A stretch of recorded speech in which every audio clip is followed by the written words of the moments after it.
На выставке «Белый город Ашгабад. Архитектура, инновации, устойчивое развитие» компания BVS Construction представила макет проектного предложения по защите города Анау от селевых потоков и сезонных дождевых паводков.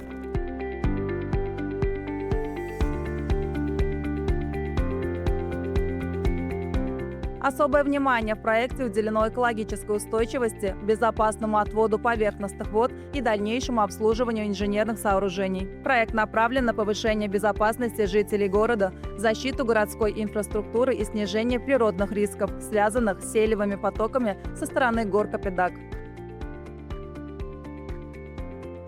Комплекс рассчитан на прием потоков объемом до 6 миллионов кубометров и учитывает требования сейсмостойкости до 9 баллов.